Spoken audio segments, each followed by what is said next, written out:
அனைவருக்கும் வணக்கம். எல்லாம் எப்படி இருக்கீங்க? பொதுவா நமது சேனல் மூலமாக தொடர்ந்து பல பயனுள்ள நிகழ்ச்சிகள நாம்ப பார்த்துக்கிட்டு வரோம். உங்களுக்கு எல்லாருக்கும் இறைவனுடைய அருள் பரிபூரணமாக கிடைக்கட்டும் அப்படின்னு நாங்க கடவுள வேண்டிக்கிறோம். இன்னைக்கு ஒரு முக்கியமான விஷயத்த பத்தி நாம்ப இன்னைக்கு பார்க்க போறோம். என்ன அந்த விஷயம் அப்படின்னு பார்த்தீங்கன்னா, ஒவ்வொரு ராசிக்குமே டாப்ல இருந்து பாட்டம் வரைக்கும், அதாவது ஆதி முதல் அந்தம் வரை ஆரம்பம். இத பத்தி தான் இன்னைக்கு நாம பார்க்க போறோம். அப்ப பெரியவங்க சொல்லியிருக்கிறாங்க, 6ல் இருந்து 60 வயது வரை.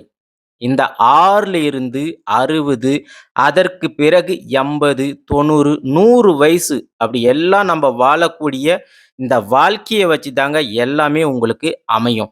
நல்ல சொத்து பத்து, வீடு வாசல், குடும்பம், சந்தோஷம், நிம்மதி, நோயற்ற வாழ்வு இப்படி எல்லாமே நம்பளுடைய வாழ்க்கை முறையில நம்பளுக்கு பிரம்ம பகவான் எழுதி வச்சிருக்கிற முறைப்படி தான் இது எல்லாமே நடக்கும். அன்பார்ந்த மிதுனம் ராசி அன்பர்களே, இவங்கள பொறுத்த வரைக்கும் சொல்லும் செயலும் ஒரே மாதிரி இருக்கக்கூடியவங்க தாங்க இவங்க. எத செய்றாங்களோ அத சொல்லுவாங்க. எத சொல்றாங்களோ அத செய்வாங்க. மாறுபட்ட குணம் இவங்க கிட்ட கிடையவே கிடையாதுங்க. பொதுவா சில பேருக்கு ஒரு பொறுப்பு எடுத்துக்கிட்டாங்கன்னா, திரும்பி ஜகா வாங்கிருவாங்க. அது செய்ய முடிஞ்சா செய்வாங்க. அப்படி இல்லன்னா ஜகா வாங்கிடுவாங்க. ஆனா, இவங்க மிதுன ராசிக்காரர எடுத்துக்கிட்டீங்கன்னா, ஒரு முடிவு பண்ணி இறங்கிட்டாங்கன்னா, அந்த வேலைய முடிக்காம, அந்த பொறுப்ப முடிக்காம கண்டிப்பா இவங்க திரும்ப மாட்டாங்க.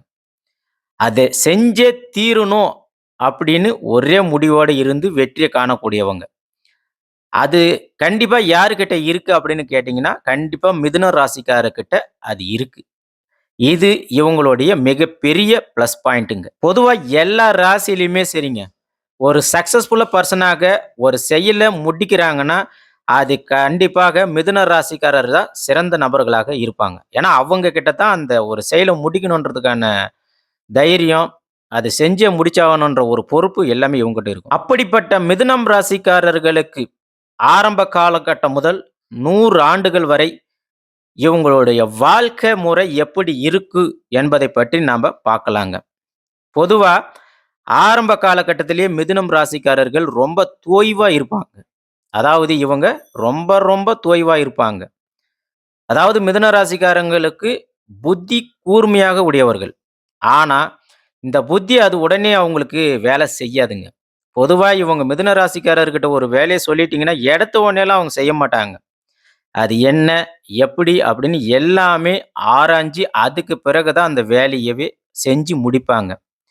அதேபோல எடுத்தம் கவுத்தம்லாம் செய்ய மாட்டாங்க. மிதுன ராசிக்காரங்க அந்த வேலையே ஆகாது. எடுத்தம் கவுத்தம்லாம் முடிக்க மாட்டாங்க.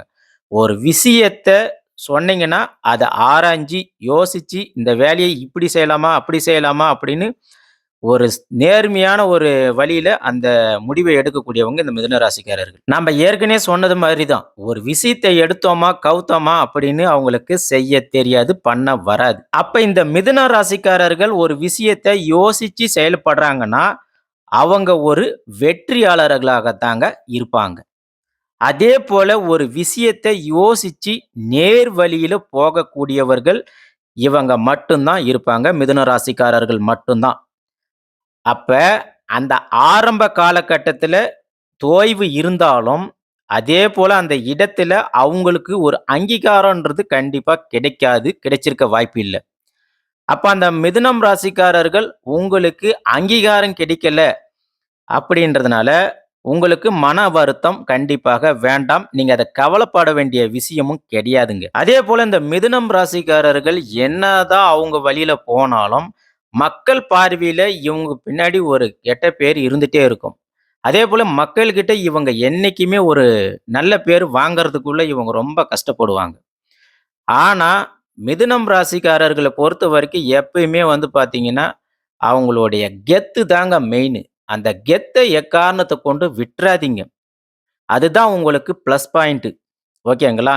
அப்ப அந்த ஆரம்ப காலகட்டத்தில இருந்து உங்களுக்கு அங்கீகாரமே கிடைக்கல. கவலையே வேண்டாம். ஆனா, நீங்க அடுத்த 32 வயசுல வின்னிங் பெர்சனாக கண்டிப்பாக நீங்க இருப்பீங்க.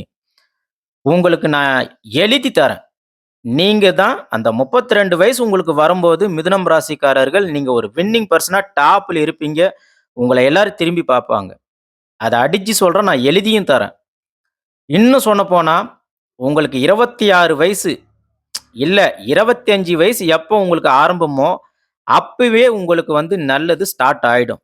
அதாவது இந்த 25 வயசுல உங்களுடைய கேரியர்ல நல்ல நல்ல புது மாற்றங்கள் உங்களுக்கு ஏற்படும். அப்படி இல்லன்னா, அந்த 25 வயச கூட விட்டுருங்க. உங்களுக்கு 23 வயசு வச்சுக்கங்க.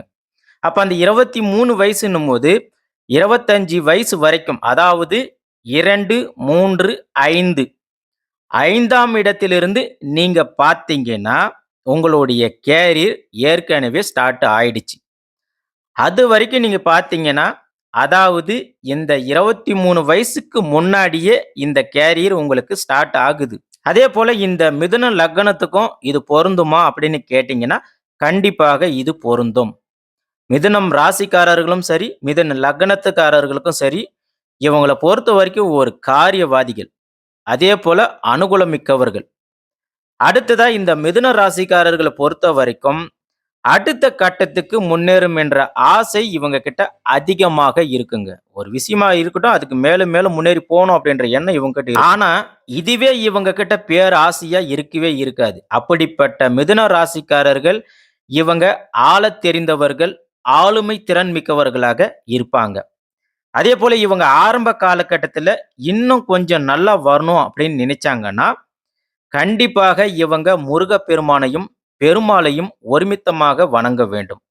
அதாவது மாமனையும், மருமகனையும் ஒருமித்தமாக வணங்க வேண்டும். இது அவங்க வாழ்க்கையில ஒரு வெற்றியை கொடுக்குங்க.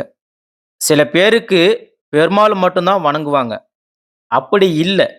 இவங்க இந்த மிதுனம் ராசிக்காரர்கள் 2 பேரையும் வணங்கணும். அதாவது வணங்குறதுன்னா என்ன? சும்மா ஒரு அவங்க கிட்ட மனம் விட்டு பேசுங்க. கடவுள்கிட்ட முருகப்பெருமானுகிட்டயும், பெருமாளுகிட்டயும் நீங்க மனசுக்குள்ள நெனச்சு, உங்களுடைய சோதனைகள், வேதனைகள், இத செய்யலாமா? அத செய்யலாமா? அப்படின்னு நீ தான் துணையா இருக்கணும் அப்படின்னு நீங்க பேசுங்க. அது பேசுனாவே போதும். அடுத்ததா பாத்தீங்கன்னா, மிதுன ராசிக்காரர்கள் உங்களுடைய ராசியோட அதிபதி யாரு? அப்படின்னு பாத்தீங்கன்னா, புதன். அப்ப அந்த புதனுடைய ஆதிக்கம் கொண்டவர்களாக நீங்க இருக்கிறீங்க. ஆகையால இந்த 2 கடவுளைய தான் நீங்க இனிமேலுக்கு மெயினா ரெகுலரா வணங்கணும். அதேபோல மிதுன ராசிக்காரர்களுக்கு ஒரு நல்ல குணம் என்ன அப்படின்னு பார்த்தீங்கன்னா, யாராவது உதவி அப்படின்னு கேட்டுட்டாங்கன்னா, கண்டிப்பா உதவின்னு கேட்டா எல்லாமே மூஞ்ச சுளிச்சுன்னு செய்வாங்க. ஆனா மிதுன ராசிக்காரர்கள் மட்டும் தாங்க சந்தோஷமா அந்த உதவி செய்வாங்க. அத அவங்க பெருமையாவும் நினைப்பாங்க. மிதுன ராசிக்காரர்கள் அதாவது யாருக்காவது ஒரு உதவி செய்யறாங்கன்னா, அது கண்டிப்பா முழு மனசோட சந்தோஷமாக செய்வாங்க. அந்த குணம் இவங்க கிட்ட மட்டும் தான் இருக்குங்க. அதேபோல இந்த மிதுன ராசிக்காரர்கள் மக்களுக்கு ஏதாவது ஒரு உதவி செஞ்சாலும், ஆனா பார்க்கிறவங்களும், மக்களும் சரி இவங்கள ஏதாவது ஒரு குறை சொல்லினே இருப்பாங்க. ஆமா இவனுக்கு இதுல லாபம் இல்லாம இவன் செஞ்சிருக்க மாட்டான் அப்படின்னு பேசுவாங்க. ஆனா அது மிதுன ராசிக்காரர்கள் அவங்க காது பட கேட்டாலும் அத கவலைப்பட மாட்டாங்க, கோபப்பட மாட்டாங்க. சிரிச்ச முகத்தோட அத கடந்து போயிட்டே இருப்பாங்க. "போங்கடா நீ அவ்வளோதான்" அப்படின்னு சொல்லி போயிட்டே இருப்பாங்க. அப்படி நீங்க உங்க ஆரம்ப காலகட்டத்த கடந்து ஒரு 24 வயசுக்கு வர்றீங்க.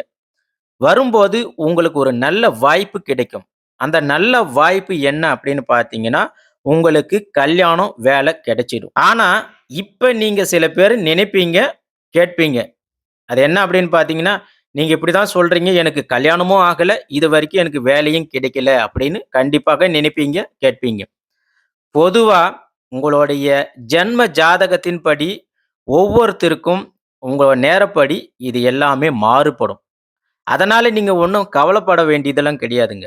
ஏன்னா, உங்களுக்கு 24ல இருந்து 36 வயசுக்குள்ள இது அதாவது உங்களுக்கு நடக்க வேண்டிய எல்லா விஷயமும், மேரேஜ் ஆகட்டும், வேலையாக இருக்கட்டும், நீங்க ஒரு வீடு கட்டுறதோ, இடம் வாங்குறதோ, பூமி வாங்குறதோ, நல்லா செழிப்பா வளர்றதோ, இது எல்லாமே மிதுனம் ராசிக்காரர்களுக்கு இந்த வயசுக்கு இடைப்பட்ட காலத்துல இது கண்டிப்பா நடக்கும், நடந்தே தீரும். அப்படி உங்க வாழ்க்கையில அடுத்த காலகட்டத்துக்கு மிதுனம் ராசிக்காரர்கள் கடந்து போகையில 32 வயசு ஆகும்போது இந்த உலகம் உங்கள திரும்பி பார்க்குங்க. அது எதுவாக வேணாலும் இருக்கலாம். அப்ப உங்க வேலையில நீங்க பொதுவா அந்த மிதுன ராசிக்காரர்கள் அவங்களுடைய வேலையில கரெக்ட்டா இருப்பாங்க. ஃபார் எக்ஸாம்பிளுக்கு ஒரு வேலை அவங்களுக்குன்னு பிரிச்சு குடுத்துட்டீங்கன்னா, அத அவங்க எப்படினாலும் கரெக்ட்டா முடிச்சு குடுத்துருவாங்க. ஆனா, இதுவே ஒருத்தர சார்ந்து நீங்க குடுத்தீங்கன்னா, கண்டிப்பா அவங்க அத செய்ய மாட்டாங்க. அந்த அளவுக்கு அவங்களுக்கு அந்த பொறுப்பு, வேலையில ஈடுபாடு அவங்களுக்கு அதிகமாக இருக்கும். அப்ப உங்களுடைய ஹார்ட் ஒர்க் நீங்க பண்ணும்போது, இதனால கூட உங்களுக்கு இந்த உலகம் உங்கள திரும்பி பார்க்கறதுக்கு வாய்ப்புகள் அதிகமாக இருக்கு. ஏன்னா, நீங்க வேலையில அந்த அளவுக்கு டேலண்டடா இருப்பீங்க. இப்படி உங்க வாழ்க்கை சிறப்பா போயிட்டு இருக்கும். அப்ப சிறப்பா போயிட்டு இருக்கும்போது, நீங்க 50 வயசு தாண்டும்போது, அதாவது உங்களுடைய 52 வயசுல எல்லாம் நீங்க ரொம்ப கவனமாக இருக்கணும். உங்களுக்கு உங்களுடைய கோவத்தால சிலர இழக்கிற மாதிரி சூழல்லாம் இருக்கு. அப்ப இந்த காலகட்டத்துல உங்கள சார்ந்தவங்க இவங்க இப்படித்தான் இருக்கிறாங்கன்னா, நான் இப்படிதான் இருப்பேன் அப்படின்னு நீங்க மிதுனம் ராசிக்காரர்கள் விட்டு குடுத்து போனீங்கன்னா, அதாவது நீங்க அப்படி விட்டு குடுத்து போகும்போது, உங்களுடைய கிரகம், அதாவது உங்கள ராசிக்கு அதிபதியான புதன் உங்களுக்கு நல்ல பராபலத்த கொடுப்பாருங்க. உங்களுக்கு ஒரு நல்ல யோகத்த கொடுப்பாரு. அதேபோல உங்களுக்கு ஒரு நல்ல சௌகரியத்த கொடுப்பாருங்க. அப்ப நீங்க செய்யக்கூடிய விஷயங்கள் எல்லாம் உங்களுடைய வாழ்க்கையில சிறப்பாக இருக்கணும் அப்படின்னா, கண்டிப்பாக நம்ம ஏற்கனவே சொன்னது போல பெருமாளையும், முருகப்பெருமானையும் நீங்க டெய்லியும் வணங்கணும். அதாவது உங்களுடைய வாழ்நாள் முழுவதும் முருகப்பெருமானையும், பெருமாளையும் நீங்க வணங்கியே ஆகணும். அதுக்கப்புறமா பார்த்தீங்கன்னா, ஒரு நாளைக்கு 1 முறை அல்லது 2 முறை ஓம் நமோ நாராயணா, ஓம் நமோ நாராயணா, ஓம் நமோ நாராயணா அப்படின்னு இந்த மந்திரத்த எப்பவுமே ஒரு 3 முறை சொல்லிக்கிட்டே இருக்கணும். அதுக்கப்புறமா முடிஞ்சதுன்னா, வருஷத்துக்கு 1 முறை நீங்க திருப்பதிக்கு போயிட்டு வாங்க. அப்ப திருப்பதிக்கு நீங்க போகும்போது உங்களுக்கு எல்லாமே வாழ்க்கையில சிறப்பாக இருக்கும். சில பேர் சொல்லுவாங்க, சில பேர் வந்து பார்த்தீங்கன்னா, "திருப்பதிக்கு போனா சிரமம் வருதுங்க, வாழ்க்கையே வீணா போயிடுதுங்க" அப்படின்னு சொல்றாங்க. அதெல்லாம் கண்டிப்பா கிடையவே கிடையாதுங்க. திருப்பதி போனா திருப்பம் நிச்சயம் அப்படின்னு பெரியவங்க சொல்லியிருக்கிறாங்க. அதேபோல நீங்க திருப்பதிக்கு போகும்போது உங்களுடைய தேவைக்காக போகாதீங்க. உங்களுக்கு இந்த மாரி எனக்கு பணம் வேணும், சொத்து வேணும் அப்படின்லாம் போகாதீங்க. முழு மனதோட நீங்க அந்த பெருமாளு மேல ஒரு நல்ல பக்தி பயத்தோட விரும்பி வேண்டி நீங்க போங்க. என்ன வந்து கை, கால் வலி இல்லாம, நோய் நொடி இல்லாம சந்தோஷமா குடும்பத்தோட இருக்கணும். எனக்கு உன்னால முடிஞ்சது எனக்கு செஞ்சு குடுப்பா அப்படின்னு மனசார விரும்பி போங்க. உங்களுக்கு எல்லாமே சிறப்பாக அமையும். உங்களுடைய வாழ்க்கையே பொன்னாக மாறும். நீங்க எது செய்தாலும் சரி, உதாரணத்துக்கு நீங்க ரூ. 10 நீங்க உண்டியல்ல போடுறீங்கன்னா, கண்டிப்பாக அது உங்களுக்கு வட்டி முதலுமாக ரூ. 20 உங்களுடைய தொழில்லயோ, இல்ல உங்களோட பிசினஸ்லயோ, ஏதாவது ஒரு வேலையிலயோ கண்டிப்பாக அது கிடைக்கும். கிடைக்காம இருக்கவே இருக்காது. ஆகையால நீங்க திருப்பதி போயிட்டு வாங்க. அப்படி இல்லன்னா, திருச்சியில இருக்கிற ஸ்ரீரங்கநாதரையாவது கண்டிப்பாக வருஷத்துக்கு ஒரு முறையாவது போயி பார்த்து தரிசனம் செய்யுங்க. அடுத்ததா மிதுன ராசிக்காரர்கள் உங்களுடைய 64 வயசுல நீங்க எதார்த்த நிலையிலும், எதார்த்தமாக வாழ ஆசைப்படக்கூடியவர்களாக இந்த மிதுன ராசி அன்பர்கள் இருப்பாங்க. பொதுவா உங்கள பார்த்தா ஒரு மிலிட்டரி தோரணை இருக்குங்க. நல்லா டிப் டாப்பா அப்படியே சும்மா பார்த்தாவே கொஞ்சம் ரஃப் அண்ட் டஃப்பா இருப்பீங்க. மிலிட்டரிக்காரங்கன்னா எப்படி? ஸ்ட்ரெய்ட் ஃபார்வர்டா இருப்பாங்க. அதேபோல உங்கள கண்டாவே எல்லாருக்குமே ஒரு பயம் வருங்க. எல்லாருக்கும் மத்தியிலுமே கண்டிப்பா உங்கள பார்த்தாவே ஒரு பயம் இருக்கும். மிதுன ராசிக்காரர கண்டாவே ஒரு பயம்ன்றது தானா வந்துரும். அதுதான் உங்களுடைய ஸ்பெஷல். இத மட்டும் நீங்க கண்டிப்பா வாழ்க்கையில விட்றாதீங்க. அந்த கெத்த மட்டும் நீங்க விட்டுட்டீங்கன்னா, கண்டிப்பா எதுவும் சிறப்பாக இருக்காது. அந்த கெத்து தாங்க உங்களுக்கு லைஃப். அந்த கெத்து தான் உங்களுடைய வாழ்க்கையில மிகப்பெரிய வளர்ச்சியை ஏற்படுத்தும். இப்படி இருக்கிற உங்களுடைய வாழ்க்கையில இன்னும் என்னென்ன மாற்றங்கள் நீங்க செஞ்சா லைஃப்ல நல்ல முன்னேற்றம் ஏற்படும் அப்படின்னா, நம்ப ஃபர்ஸ்ட்டு சொன்ன மாதிரி முருகப்பெருமானையும், பெருமாளையும் நீங்க பயபக்தியோட வணங்கணும். இது ஃபர்ஸ்ட்டு. அப்படி நீங்க வணங்கும்போது, உங்களுக்கு ஏற்கனவே சொன்னது போல, பலாபலன் உங்களுக்கு இரட்டிப்பாக கிடைக்கும். அடுத்ததா இந்த மிதுனம் ராசிக்காரர்கள் பச்சை கல் மோதிரம் போடலாங்க. அதாவது யாராக இருந்தாலும், ஒரு கையில அவங்களுடைய ராசிக்கு உகந்த கல்லும், இன்னொரு கையில நவரத்தின மோதிரமும் கண்டிப்பாக போடணும். போட்டா சிறப்புங்க. அது ஏன் அப்படின்னு நீங்க கேட்டா, பொதுவா புதன் பகவான் மிதுன ராசிக்காரர்களுக்கு ராசி அதிபதியாக இருக்கிறாருங்க. அப்ப புதன் பகவானுக்கு பச்சை நிறம் உகந்ததுங்க. அப்ப அந்த பச்சை நிற கற்களை நீங்க யூஸ் பண்ணும்போது, உங்களுக்கு புதன் ஆதிக்கம் கொள்றாருங்க. உங்களுக்கு ஹெல்ப்பும் பண்றாருங்க. அடுத்ததா மிதுனம் ராசிக்காரர்கள் மரகத பச்சை கற்களையும் நீங்க பயன்படுத்தினாலும் மிகவும் சந்தோஷமாக இருக்குங்க. அடுத்ததாக நவரத்தின மோதிரங்களை நாம ஏன் பயன்படுத்தணும் அப்படின்னு நாங்க சொல்றோங்கன்னா, நவ கிரகங்களும் நம்மளுக்கு ஒரு சப்போர்ட்டிவா இருக்கணும் அப்படின்றதுக்காக தான் அனைத்து ராசிக்காரர்களும் நவரத்தின மோதிரத்தையும் நீங்க பயன்படுத்தணும் அப்படின்னு நாங்க சொல்றோங்க. உதாரணத்துக்கு, இப்ப உங்க ஜாதகம் அதாவது மிதுன ராசிக்காரர்களுக்கு ராசி அதிபதி புதன் இருக்கிறாரு.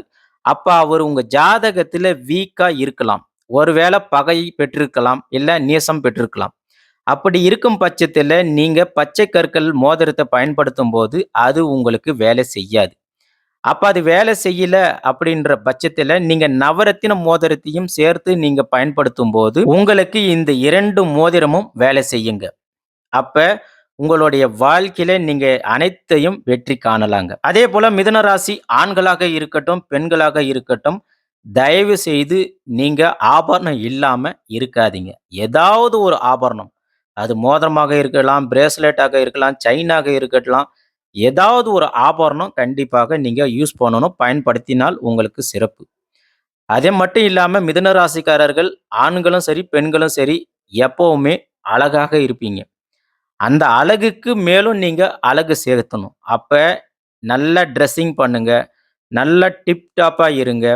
உங்களுக்கு என்ன தோணுதோ அது எல்லாமே நீங்க செஞ்சு உங்க அழக மெருகேத்துங்க. பொதுவாக பெண்களாக இருந்தீங்கன்னா, எப்பயுமே உங்க முகத்த நல்லா பளிச்சுன்னு வச்சுக்கங்க. பூ வைங்க, பொட்டு வைங்க. நெத்தி நெறைய அழகா ஒரு சந்தனம் இடுங்க. ஆண்களாக இருந்தீங்கன்னா, கண்டிப்பாக உங்க நெத்தியில சந்தனம் இடுவது மிகவும் சிறப்புங்க. அப்படி இருக்கும்போது உங்க வாழ்க்கை மேலும் சிறப்பாக டாப்பா நீங்க போவீங்க. அதுவே நீங்க மிதுன ராசிக்காரர்கள் அழுக்காக இருக்கிறீங்க, டெய்லி நீங்க மேக்கப் இல்லாம, ரெடி ஆகாம, ஏனோ தானோமா அப்படி இருக்கிறீங்கன்னா, உங்களுடைய வாழ்க்கையும் டவுனாக தாங்க போகும். ஆகையால நீங்க எப்பவுமே அழகா இருங்க. அடுத்ததாக பெண்கள பொறுத்தவரைக்கும் ஆண்களாக இருக்கட்டும், ஏதாவது ஒண்ணு நெத்தியில குங்குமமாக இருக்கட்டும், சந்தனமாக இருக்கட்டும் இருந்தே ஆகணும், இருக்கணும். இப்படி எல்லாம் நீங்க செஞ்சீங்கன்னா, கண்டிப்பாக மிதுன ராசிக்காரர்கள் இந்த பிரம்ம பகவான் எழுதிய விதியில நீங்க சரியாக செயல்படுவீங்க. உங்களுடைய வாழ்க்கையும் சிறப்பாக போகும். அதேபோல மற்றவங்க ஏதாவது சொன்னாங்கன்னா, அத நீங்க காதிலே வாங்கிக்காதீங்க. உங்களுடைய வேலை என்னவோ அத நீங்க பார்த்துட்டு போயிட்டே இருங்க. இதுதான் உங்களுக்கு மிகப்பெரிய கிஃப்ட். ஸோ நீங்க இத செஞ்சீங்கன்னாவே வாழ்க்கையில முன்னேற்றம் காணலாங்க. அப்ப இந்த பிரம்மன் எழுதிய விதிப்படி உங்களுக்கு எல்லாமே நீங்க இந்த முறைப்படி செஞ்சீங்கன்னா, வாழ்க்கை வெற்றிகரமாக அமையுங்க. எல்லாமே நல்லதாக நடக்கட்டும் மிதுன ராசி அன்பர்களே. உங்க வாழ்க்கையில நல்ல மாற்றம் உண்டாகும். நன்றி, வணக்கம்.